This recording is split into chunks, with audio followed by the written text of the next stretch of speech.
Hey guys, welcome to the weekly Mailbag video. I'm your host, John Rivera, host of the Bromcast as well as lead reviewer for the Solid State Gamer website, which is this thing right here. You guys should check it out. It's been a while since I've posted anything. I actually posted the Snowstorm of 2015 video as well as another video, John and Matt play Star Fox, and co-host Mr. Off-White and I play through the Course 1 level of Star Fox. He tries to play it, not so successful, but I give him kudos for effort. He made it farther than I thought he was going to, and I thought I was going to hit the black hole level, but I botched it. But anyway, check that video out, see how the playthrough goes. I do a complete playthrough. I almost aced the game, except for the fact that I botched the second level, so it was impossible for me to get a full 100% and 60,000 score, but oh well, you know. Maybe next time I'll show the black hole level on I'll start a video series on game glitches or whatever like that. But anyway, that's what's been happening on the site so far. I've also been working on like the last two ROMcasts. Like I said, the last 2 weeks I slowed down. I told the guys, listen, I won't be able to publish anything. I won't be able to work anything because I've been working really diligently on a book research project. So that way everything is organized and I'll be able to, you know, start writing pieces of a manuscript without having to just constantly go back to different pieces of research. I've got it all chronologically ordered and everything like that. I've got it all, you know, tabbed. I've got like bulleted out, so it'll make that stuff more painless. But that's, you know, I had to take some break, some vacation time from the site. But I'm back, and that means that I'm going to be doing some more stuff. Another thing before I get into the games that we published is that I've started being very strict about our publishing of content, you know, like when we put stuff on the site. And I've kind of been very lenient at the beginning, but I think that we need to do more. I'm just going to say it like that. We need to do more, and we need to make sure that content is consistently coming out on the site. So what I've done is I've talked to Nathan Van Dyke and Matt Off-White about stuff that they're going to put on the site, like stuff that they by themselves will be putting on the site. We're not talking about the podcast. We're not talking about, you know, video updates and stuff that happen to feature Matt, because like those don't really count, because I'm really the one who's editing and producing that stuff and putting it up on the site. So yeah, so stuff that we individually come out with, that's what's really going to matter. Like stuff that we individually work on and produce and perfect and put on the site. So we've actually been using our calendar and stuff like that application on Google, or for our Solid State ROMcast email to, you know, get all that stuff ready. And so we do have some stuff lined up, and we're going to do our best to, well, I'm going to abide by my deadlines, and so is Nathan Van Dyke. I really don't have to worry about Nathan about that stuff. So, but anyway, we're going to try to abide by that stuff, so that way content is consistently coming out on the site, and I will be cracking the whip, making sure that people, you know, pick their, you know, pretty much pull their weight when they need to. So anyway, rest assured, it's just an effort to make sure that we have content on the site so you guys can check out, and there's always something new for you guys to look up. So it's for you guys. So keep the feedback coming, keep the emails coming. So I know Willie's not our only buddy out there. We have other people who follow this, so our site views and our stats and stuff for every day is proof of that. So yeah, drop us a line more often. Anyway, without further ado, let's get into the game. It's been 4 minutes already, so alright. This is actually not a game. This is a Nikitek Famicom to Super Nintendo converter. And you might be asking, well, what do I mean by that? Well, this little peripheral plugs into the cartridge slot of a Super Nintendo Entertainment System console. And it plugs in, if you're facing the console head on, it plugs in this way. As you can see right here, there's the contact slot right there. On the back, as you can see, there is a contact slot that fits Super Famicom games. And you might be asking, well, what the hell is this? Well, this is actually to reroute power from the Super Nintendo. So basically, the Super Nintendo power pack, the small end, it goes into this port, and then This in turn goes into the power port of the Super Nintendo proper. So kind of an interesting way to make that work. I've actually tested it out on one game that I ordered. I'll show you guys in a second, but it works very well. This right here, this is also a battery backup, and it's not just to run the peripheral. This or this can be used, but one of the cooler features of this device is that it is literally a save state machine. So basically, you keep your game plugged in, and you keep your Super Nintendo plugged in and stuff, and you keep this on. There's a little switch right here. And basically, this thing is a battery backup save. Not just for RPGs, but for any single Super Famicom game. And that's really cool. It's the reason why I particularly bought this peripheral. I could have gotten a Honeybee adapter or something like that, but the fact that I'm more into devices that have multiple features. So I could have got the standard Honeybee adapter, but those really suffer from yellowing plastic.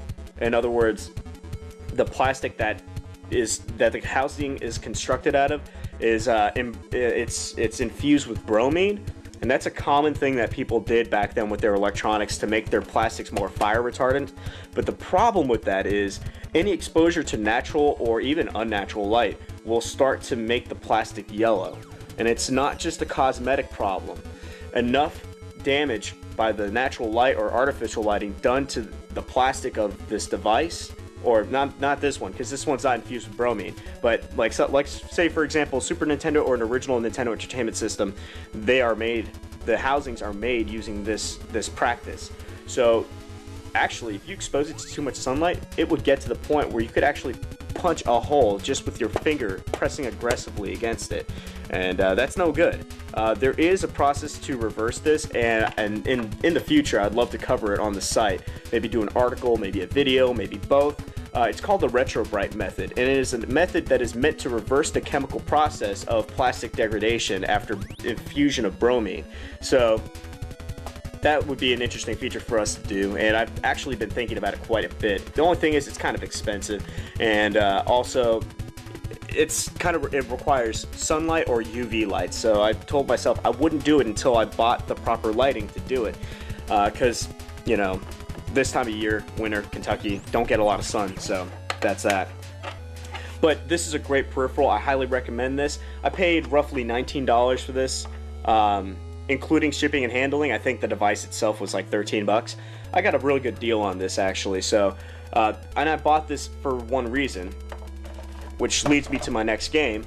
I bought a copy of the Super Famicom title known as Tetris Battle Gaiden, and very interesting game. It's pretty much, in my opinion, the most frenetic and frantic, chaotic game of Tetris, competitive Tetris, you will ever play in your life. And basically, in this game, you can play like a selection of various characters, and I guess there is a magic system in the game, and each character has their level spells, and it goes up in tiers. So their first tier spell does one thing, second tier spell does something, and it's different for every character.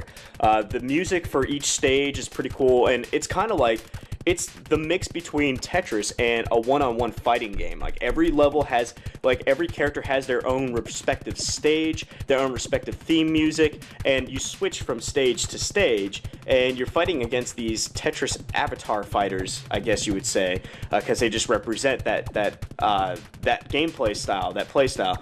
And man, I haven't played this yet with Mr. Off-White because I didn't have a second Super Nintendo controller. I know, right? My brother and I owned the system. He took half stuff, I took the other half of stuff, so that's kind of how it happens when you're brothers. But this game is freaking awesome. And unfortunately, the reason why I own this on Super Famicom is because the one sad thing is this game never made it out of North America. Why? I don't know. Because this game could have been easily ported to the United States and also to Europe, but they decided to make it an exclusive, and I'm not really sure as to why, because it obviously got licensed by L-Org, and if you guys aren't familiar with what L-Org is, after Alexei Pajitnov came out with Tetris, the intellectual property got absorbed through the Russian government at the time because it was still Soviet. Yes, so basically all the money for the licensing for this game and the game itself did not go to Alexei Pajitnov. It actually went to an organization that was run by the Russian government, the Soviet government at the time, called ELORG, and I believe it translates to Electronic Entertainment Organization, ELORG. I know, really weird. But that company basically took the place of Alexei Pajitnov when it came to recognition for the game. So, yeah, Alexei Pajitnov has never earned one dime for this iconic game. Isn't that sad? I think so. I would love to do a video game history sort of essay on that, but as for now, I'm going to enjoy this game and give credit to both Nintendo and Alexei Pajitnov. So, yeah, and this is a Nintendo-developed game. It's pretty, yeah, see? It says right there, Alexei Pajitnov. Yeah. Anyway, pour one out for my homie from Russia, Здравствуйте. That's Russian for hello. For those of you guys who don't speak Russian, it's Здравствуйте. Practice it at home. Become a citizen of the world. Anyway, moving on, I have F-Zero. And again, my brother and I owned a copy of this game, but my brother was the one who truly owned it. So when he took his Super Nintendo stuff, along with that other controller, he took his copy of F-Zero. So I bought it back. It was only $5. And this is one of my favorite games of all time. It's not really that... I would like to say that, in my opinion, it's not really anything huge. I've seen effects like this, like the Mode 7 stuff done on PC, like Jazz Jackrabbit did its bonus level section with it. But there's such a character to this game, and the music is phenomenal. And I mean, there's a moment in this game where you just forget that the outside world exists. There is a power and magic to this game, and yeah, it's one of the defining moments of my childhood to play this game. So yeah, hopefully we'll do a let's play on this. I know Matt won't do terribly well because he's not. I mean, he's a racing game fan, but I don't think he's as hardcore a racing game fan as I am, because I played a lot more racing games than he has. So, but anyway, that's a discussion for another day. But whatever. Anyway, that's F-Zero. Now, for this one, you guys are gonna be surprised. Yes, this is a copy of Halo Combat Evolved for the Microsoft Xbox. And as you can see, it's got the manual and everything like that, which I'm excited about. Showing all the HUD elements and stuff. See, I love manual documentation with the game. I can't get enough of it, and maybe that's just because I'm a writer, but yeah, only on Xbox. Now, you guys might be curious as to why I have not owned this game. Again, my brother and I, we kind of fed off each other's ownership of stuff. In other words, he never owned an original Xbox, but he did own a copy of Halo. And the reason why that was is because there was a time where we were living under one roof, you know, with our parents when we were, you know, teenagers. So he bought the game, it was his, but the system that he played it on was mine. And, you know, it was mine. So yeah, that's kind of just how it happens with older, you know, with brothers, you know.